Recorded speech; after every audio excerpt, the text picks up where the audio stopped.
Well, that was good timing, wasn't it? Huh? We had to get that right. We had to get that right. But they always get it right. I was just given a display with a wonderful First Lady, the likes of which I think few people have ever seen before. We were a few minutes away, and the display of strength was absolutely incredible. We appreciate it. Thank you, Navy. Thank you very much. And I want to thank our magnificent First Lady for that introduction. People love our First Lady. They do. And let me say to all of the incredible sailors on this pier, it's great to be with the fleet, the fleet. And let's also give a very special thanks to the shipmates who put on that spectacular display of Navy dominance. And that's what it was dominance. And bravo, Zulu. You know what that is? Bravo, Zulu. You know, a lot of people don't. That it's a true honor to be here with the thousands of our nation's finest sailors at the largest naval facility in the entire world. It's the largest, and I would say more importantly, it's the best, okay? It's both the Norfolk Naval Base. Thank you very much. The largest, and it's the best. We're gathered on this storied waterfront to celebrate 250 years of strength, tenacity, and unwavering courage by the greatest fighting force even, and that's true, no matter where you go, no matter where you go, no matter what you even think about, there's nothing like the fighting force that we have. Roam the seas, it's called the United States Navy, and there's nothing in the world like it, nothing, not even close. You read stories, they don't have it. Let me tell you, we check it closely. We check it closely. Docked beside us today are a combined 150,000 tons of pure American naval supremacy, and two colossal reasons why no one should ever want to start a fight with the USA. They won't fight. We're putting out a lot of fights, so do you see that? We're going to be close to number 8. Number 8. We don't want to send you into battle unless it's necessary, right? We're putting out a lot of fires. Maybe some of you will be angry. You'll say, what's he doing? We want to fight. You know what? If we can solve them the way I'm solving them, we solve 7. We have another one that's taken 3,000 years, and we're pretty close, but I don't want to talk about it until it's done. But let's give a big round of applause to the men and women of the majestic USS Kearsarge. Thank you. And let's hear it for the sailors of the USS Harry S. Truman.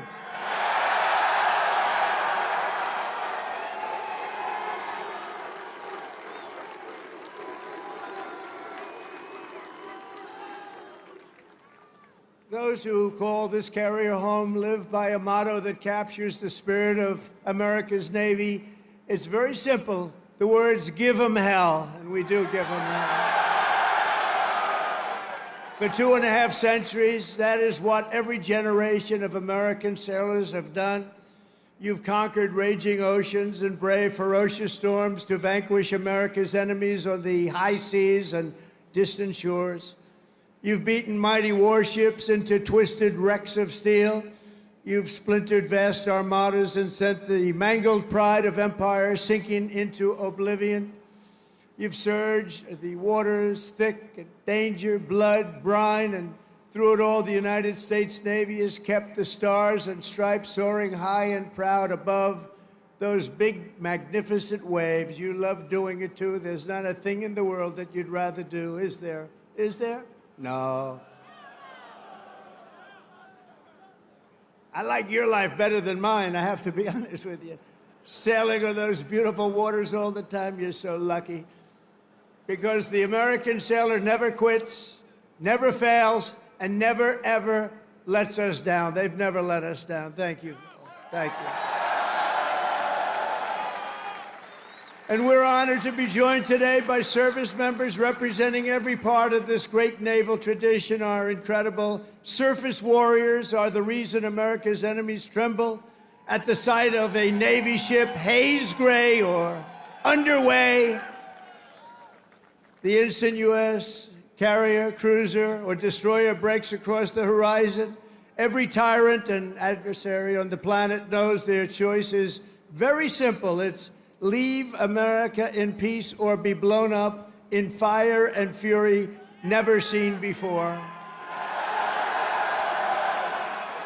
All over the world, people know of the skill, nerve, swagger, and sheer attitude of the boldest and most daring pilots on the sea, the U.S. naval aviators, and I just got to witness it with Melania.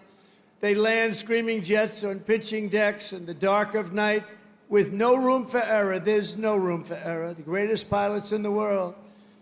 And while Navy pilots rain down pain from above, the greatest adversaries fear the daring deeds of our silent service below.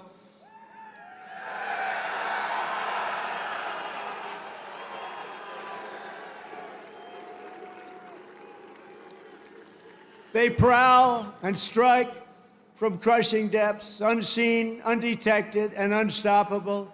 They are our brave submariners. Where are the submariners here? And they are brave. The most lethal weapon in the world, I will tell you, nobody knows where it is and what it carries. There's nothing that carries weaponry like that.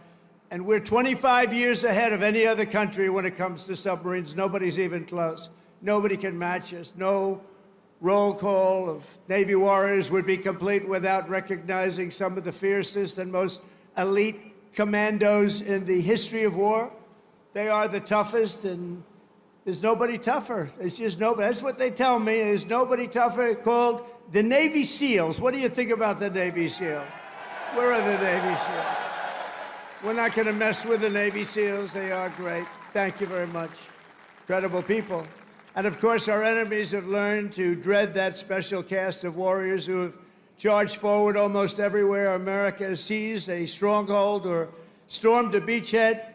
They call themselves the Leathernecks, the Jarheads, the Devil Dogs, but we revere them as the United States Marines.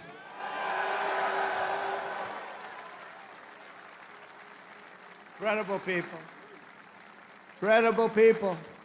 With us today are some of those who have led these exceptional men and women. They've led them like nobody else. And I'll tell you, a person I'm very, very proud of, he has stepped up and he's hitting home run after home run. They love him.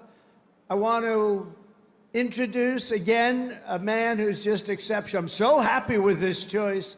Secretary of War, Pete Hegseth. Thank you, Pete. Doing a job. I said, Pete, what do you think? You know, we used to call it Secretary of War, the Department of War, the War Department. Now we call it Defense. And I don't know, would you ever want to, you know, we won World War I. We won World War II. We won everything in between. We won everything before. And all of a sudden, they decide to change the name. They went woke then, too, you know. Woke is a long-term word. I said, what do you think about changing it to the Department of War? He said, I love it, sir. And that was about the end of it, right? That was the end of it. Thank you, Pete. Great job. He's a great leader. Also, Secretary of the Navy, a very, very successful man. He gave it all up to do this. And we're designing more ships. We have more ships being built shortly. We're going to have more great ships being built than we've ever had being built in the history of the Navy.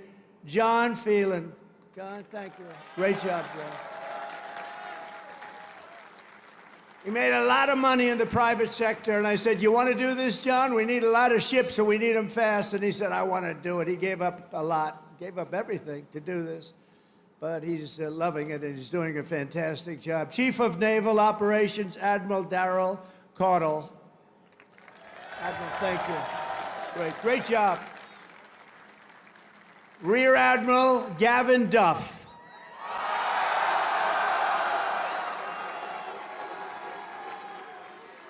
And along with so many different people here, they could introduce them all day long. I don't want to do that because we got to get to business, talking a little bit about war and peace. But along with your great officers here at Norfolk Naval Base, Vice Admirals John Gumbleton. John, thank you. Thank you, John. Great. Young guy. You're a young guy. Great. Doug Perry and Rob Goucher. Thank you.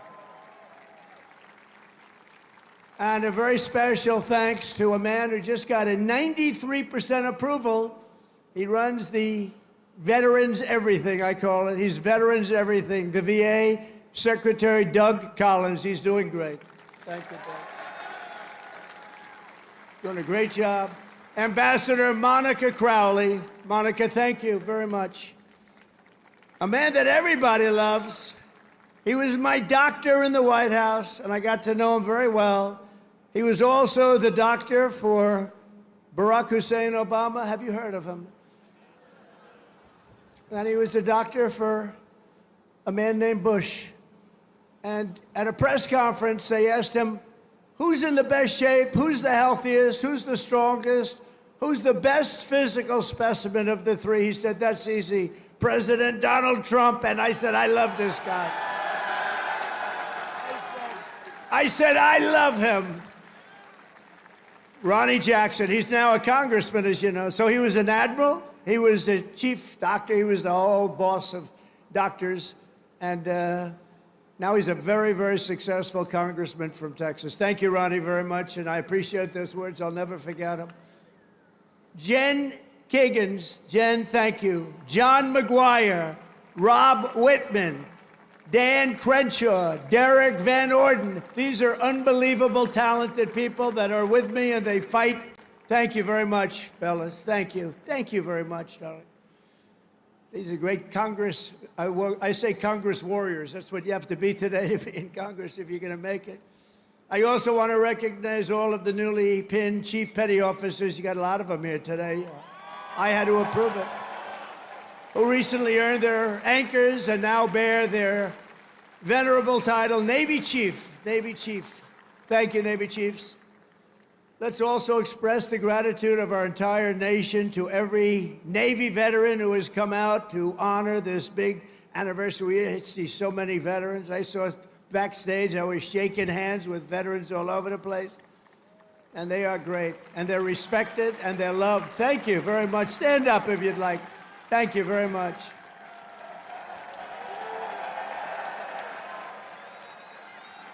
They're really loved. I saw it backstage. I saw so many veterans, and my hand will never be the same. Thank you very much. A great honor. And a very special thanks to the countless Navy families who support our sailors with such love and devotion. None of what are, and think of this, without them, you wouldn't be celebrating today. Many of you would not be doing very well. Male or female, you wouldn't be doing very well. So we want to thank our family members, right? All of them. Parents, husbands, wives. Thank you. Thank you very much. From the American Revolution until today, the story of the U.S. Navy is a tale of loyalty, sacrifice, and commitment stretching back 250 years. So we're celebrating 250. I almost thought I wouldn't get to do that because I was president in 2016, and then they rigged the election on me. And then we caught him, didn't we? We caught him, but you know, we had to run it again. I ran it again, and I got 250, and I got the World Cup, and I got the Olympics. Can you believe all of it? In my first term, I was the one that got the Olympics. I was the one that got the World Cup. And I said, you know, the sad part is, maybe I'll go, maybe I won't even be invited because it won't be during my term. I would say, if we're a Democrat, I might not be invited. They don't love me exactly too much. And then when this happened, now all of a sudden they got all three. But you know what's the most important? 250 years is the most important, above World Cup, above Olympic. But we got them all coming. And on June 14th, next year, we're going to have a big UFC fight at the White House, right at the White House, on the grounds of the White House. When the Continental Congress formed a fleet of just 2 ships in October 1775, many scoffed at their chances against the most powerful empire on earth. That was the most powerful ever, relatively speaking. We had 2 ships. We had nothing other, but we had great heart. They didn't know the audacity and the grit of the American sailor. They had no idea the war for independence gave us some of the greatest American heroes of all time, including the father of the U.S. Navy, Captain John Paul Jones. You know that. When a far stronger British ship demanded his surrender, Jones yelled back that timeless battle cry right now, "I have not yet begun to fight." Don't ask me for that. Think of that. I could just see it. He's a wise guy. He's asking, I haven't even begun to fight, and he knocked the hell out of him. In the War of 1812, Captain James Lawrence shouted his final words to his crew as blood streamed down from his mortal wounds. "Fight her till she sinks," he yelled. "Don't give up the ship. Don't give up the ship." These are all incredible, very, very famous statements now, with years and time, very famous. Don't give up the ship. I say it all the time. You're a little behind. I say, don't give up the ship, and we win. We all know how to win. Today, that eternal creed is written into the hearts of every sailor in the fleet. America's Navy never, ever gives up the ship, right? We never give it up. Another titan of the early Navy was the great Commodore Arthur Sinclair. He defeated the French in the Caribbean battle. And then he went to work on the Barbary pirates off the coast of Tripoli and raided British forces when they were so powerful in 1812, the War of 1812. He raided them. He was knocking them out one by one. Everyone said, where does this guy come from? And we're all descendants when you think of it. Commodore Sinclair went on to become the commanding officer here at the Naval Station Norfolk, right here, where he founded a nautical school for officers that eventually became the one and only U.S. Naval Academy.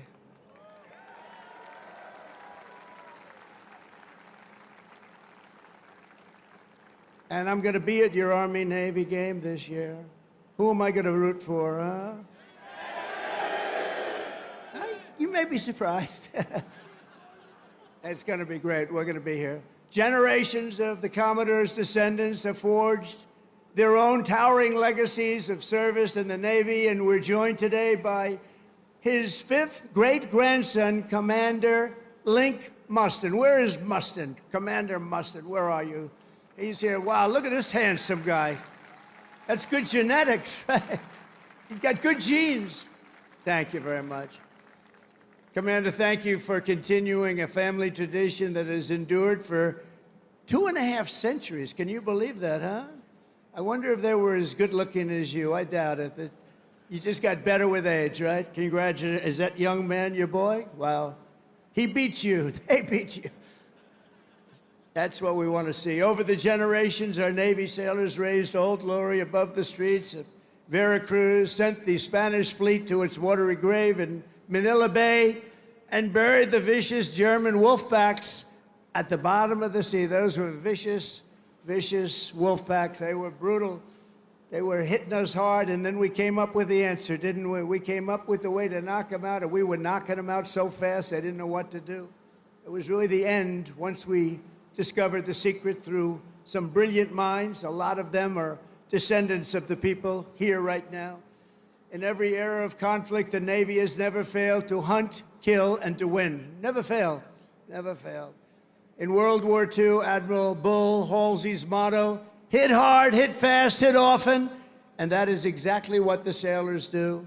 One of those warriors was Submarine Commander Eugene Fluke, who sent more Japanese tonnage to the ocean floor than any other man in history. I don't like to talk about it too much now. You know, they've been a nice ally, but anybody from Japan here right now? We'll get off the subject immediately. But think of it, sent more tonnage to this bottom of the sea, one after one. Aboard the famed USS Barb, he destroyed a Japanese tanker and a carrier with a single salvo to his men's chagrin. They were very concerned about it. They didn't think we could do that, and he just knocked them out one after another. And again, torpedoes were flying, but his greatest feat came when he spotted 30 enemy ships at port off the coast of China. You know that, a very famous story. Commander Fluke ordered his men to their battle station, slipped into the harbor, and sank 6 vessels at one time, before taking off into the beautiful, wild blue ocean. He received 4 Navy Crosses, the Legion of Merit, and the Congressional Medal of Honor. That was a brave guy. In recognition of the incredible achievements of the USS Barb under his command, this December we will lay the keel of a brand new Virginia-class submarine bearing that same legendary name, and his grandson, Tom, will be there to pick it up. Tom is with us today, and I want to thank you for keeping that great legacy around. Where is Tom? Oh, look, stand up, Tom. Great. Good, Tom. Thank you. That's good. That's good genes too, Tom, isn't it? That's good stuff. Thank you very much, both, for being here. From Midway to the Coral Sea to Leyte Gulf, American sailors fought the most epic naval battles in history. And at Normandy, the Navy led the greatest armada ever formed to deliver the single largest invasion force the world has ever seen. One of the sailors who did it was Felix Maurizio, who enlisted at age 18 and trained right here in Norfolk, trained right here. On D-Day, June 6, 1944, Felix manned an amphibious landing craft that did 6 harrowing runs to Omaha Beach. You all know about it. These are all famous fights. He delivered hundreds of American troops into the battle, including his brother Sal. Felix lost so many of his friends that day, but he kept fighting. He kept going out there, getting more soldiers, getting more of everything. He just kept coming. They couldn't stop him, and went on to serve in the Pacific under the great Admiral Nimitz. In February 1945, he spent his 21st birthday landing Marines on the blood-soaked sands of Iwo Jima, one of the bloodiest, toughest battles ever. Historic battle. 6 months later, he was aboard the USS Talladega in Tokyo Bay. When Japan surrendered, they said, I don't think we want Felix hitting us anymore. And he retired as a Chief Petty Officer in 1966. This year, Felix celebrated his 100th birthday, and he is here this afternoon as a living testament to the glory of the United States Navy. Wow.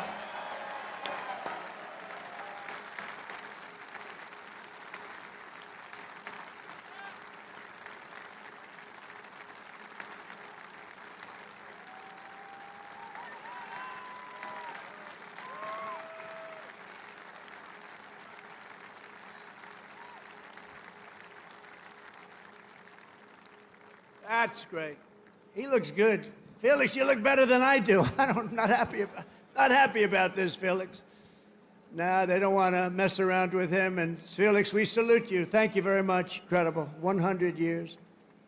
In Korea, American sailors and Marines carried out the daring landing in Incheon and flew more than 250,000 combat sorties against the enemy. It was an amazing effort. In Vietnam, the Navy unleashed Operation Rolling Thunder and deployed a brand new unit, the Navy SEALs, to tear up Mekong River Delta.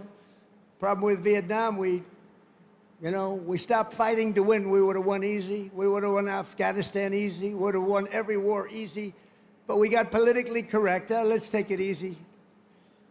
We're not politically correct anymore, just so you understand. We win. Now we win. We don't want to be politically correct anymore. And history will never forget that it was the SEALs who stormed the compound at Osama bin Laden and put a bullet in his head. Remember that?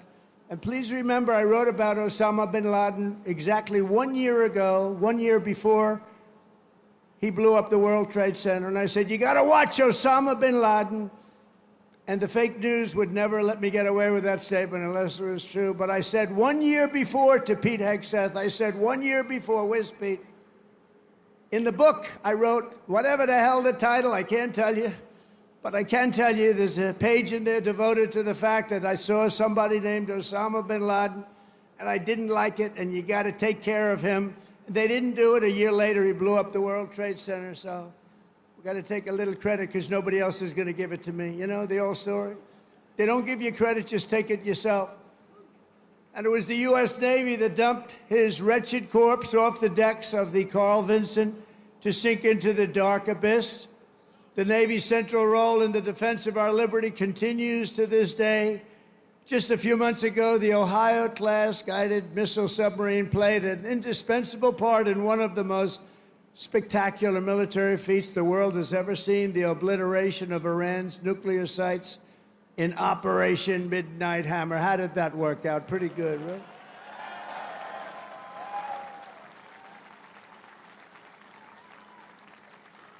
And we shot 30 Tomahawks, you know that. On top of, after the B-2, how about that? The B-2s, what they did, those beautiful flying wings, what they did, they hit every single target they hit. And just in case we shot 30 Tomahawks out of a submarine, every one of them hit too. So I would say Iran was not particularly thrilled. They were going to have a nuclear weapon within a month. And now they can start the operation all over again, but I hope they don't, because we'll have to take care of that too if they do. I let them know that you want to do that, it's fine, but we're going to take care of that, and we're not going to wait so long. It should have been done long before I came along. You know that I had the pilots of the B-2s in my office, the famous Oval Office.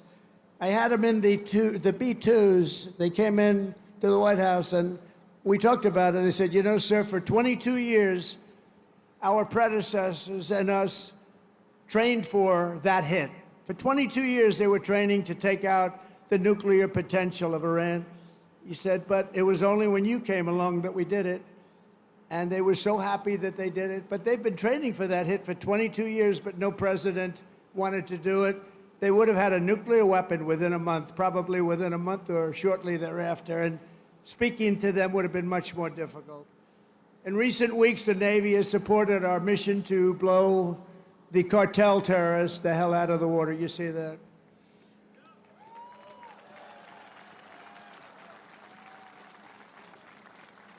And you know, there are no boats in the water anymore. You can't find any. We're having a hard time finding them. But you know, it's a pretty tough thing we've been doing, but you have to think of it this way.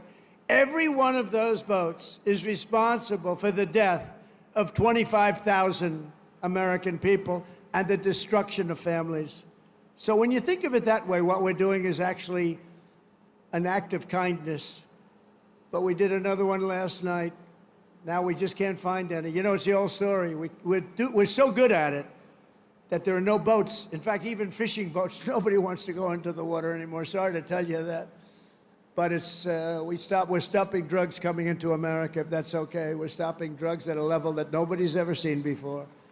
Last year, we lost, I believe, 300,000 people. And that's not talking about the destruction to families. Every one of us knows families that have been destroyed because the son, daughter, even mothers and fathers are destroyed by the fentanyl pouring in and drugs pouring in. Well, they're not coming in by sea anymore, so now we'll have to start looking about the land, because they'll be forced to go by land. And let me tell you right now, that's not going to work out well for them either. And it was the Truman carrier strike group that unleashed American fury on the Houthi terrorists in the Red Sea.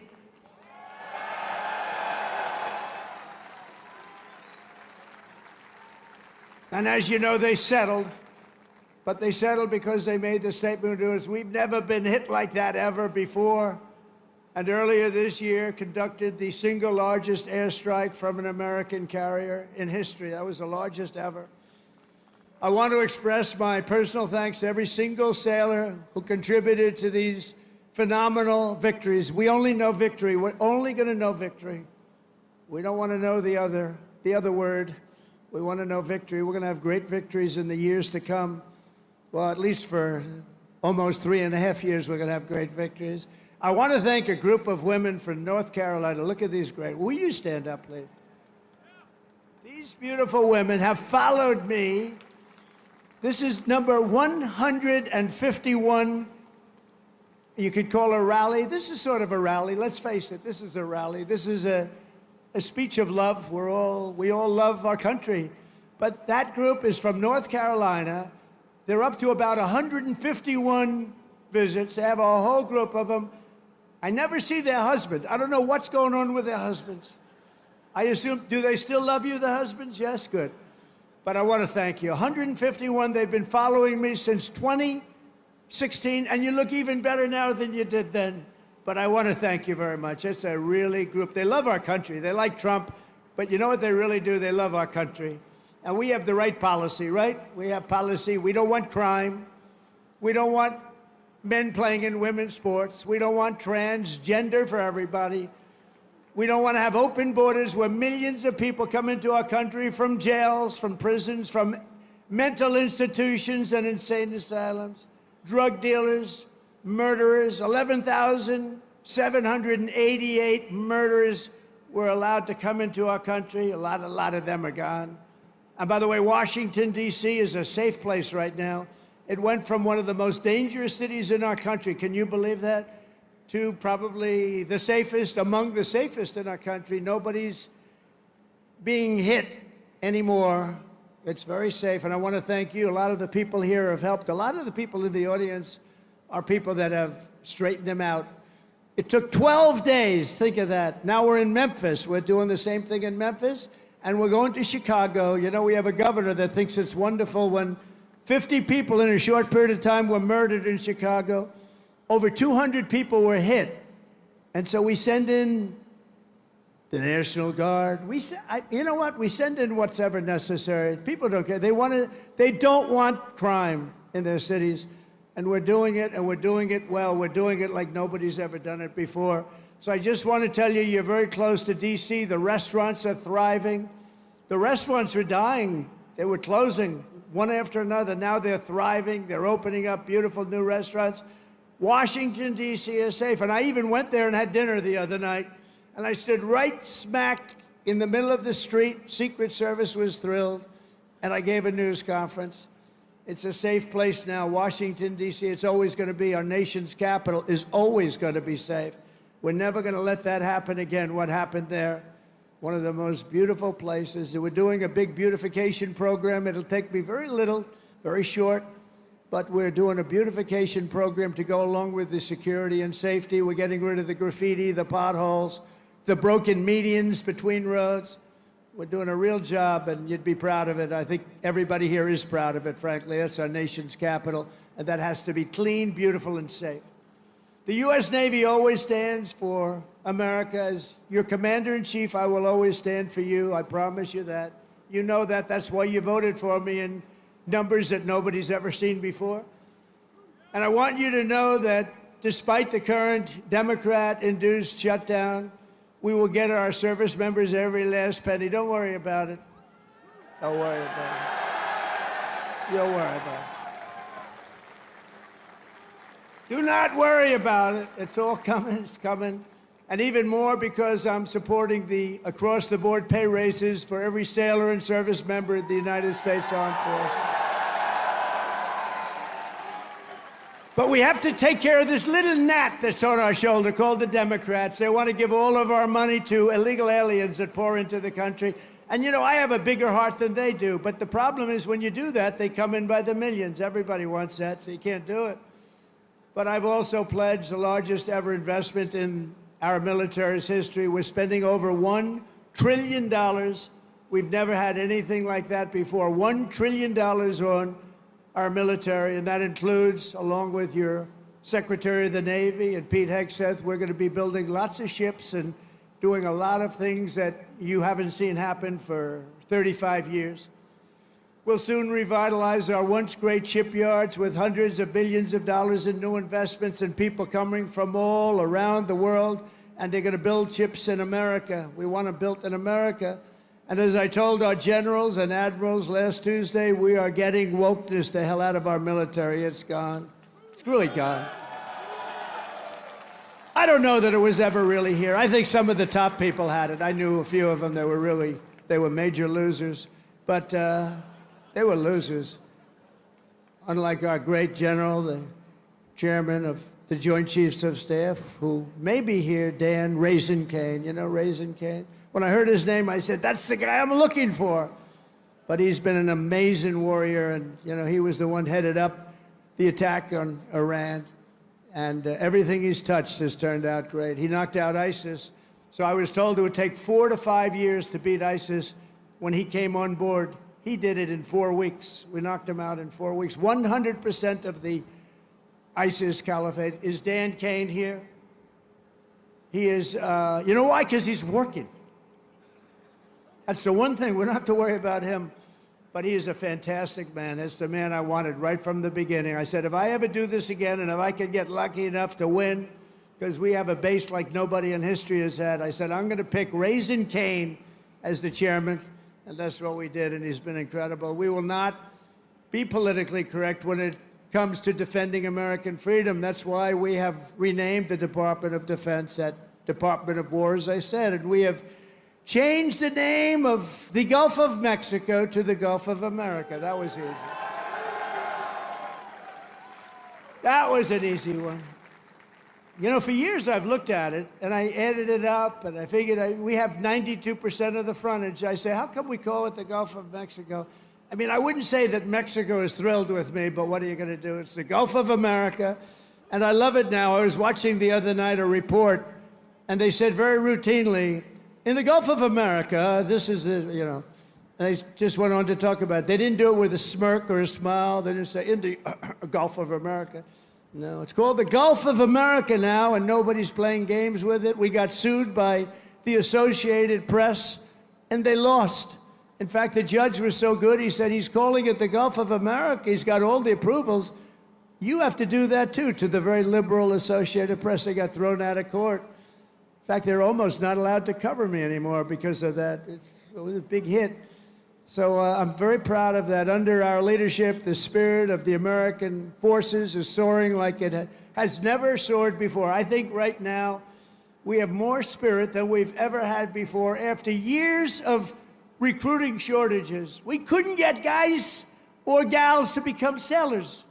1 year ago, they didn't want to be a sailor. Although I must say, once I said we're going to run, a lot of people, it made it better. But let's go back 2 years, and it was even worse.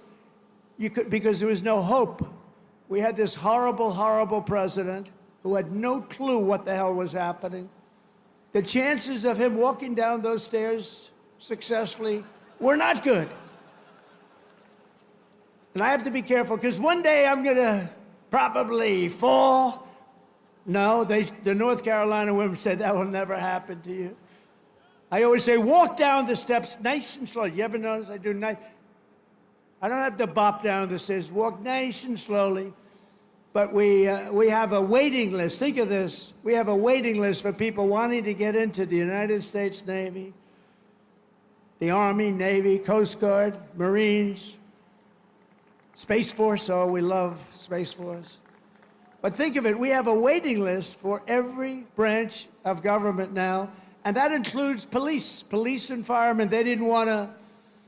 Nobody wanted to be a policeman. Now they want to be a policeman. Now they want to be in the Navy. They want to be in the Air Force so badly. The Marines, the Army, they want to be in all of it. They love Space Force. I love Space Force because I created Space Force. That was my thing. And it's going to turn out to be one of the most important. But 1 year ago, our country was dead. We had a dead country. People say, sir, you shouldn't say that. It's too straight. We had a dead country, and today we have the hottest country anywhere in the world by far. 1 year, think of it. 1 year ago, we were dead. The king of Saudi Arabia said to me, President, 1 year ago, we thought we lost America. We thought it was a dead country, and now you have the hottest country anywhere in the world. He said that. I use this term. And I'm pleased to say that 2025 was the Navy's single best recruiting year ever. Not bad. So you went from those embarrassing headlines of a year ago. Think of it. Nobody wants to go into the Navy. How does that make you feel? Now you have a different problem. You know what the problem is? Everybody wants your job. I like that better, right? No, but nobody's going to take your job. You were with us when it was not as nice. It wasn't as nice. Those are the people I like the best, too. The people that were with me when it wasn't looking so good, like these ladies from North Carolina. They were with me when it wasn't looking that good. A lot of fake scandals were created, all fake. One of those eager new recruits is 18-year Old Aiden Rollins, a recruit like I'm so proud of. Aiden's father was a sailor, his grandfather was a sailor, and after 4 years of Navy ROTC, it is Aiden's turn to carry on that tradition. When he enlisted in April, his father, Daniel, a Navy veteran, was so inspired that he decided to re-enlist too. Wow. I'm delighted to say that father and son are here with us today representing the future of this great fleet. Please, Aiden and your father, please stand up. But wow.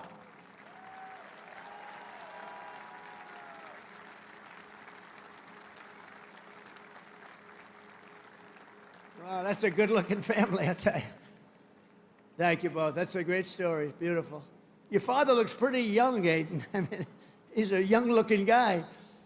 Every sailor, aviator, submariner, and shipmate in the Navy inherits a tradition of excellence and daring, power and glory unmatched in the long saga of mankind's voyage on the sea.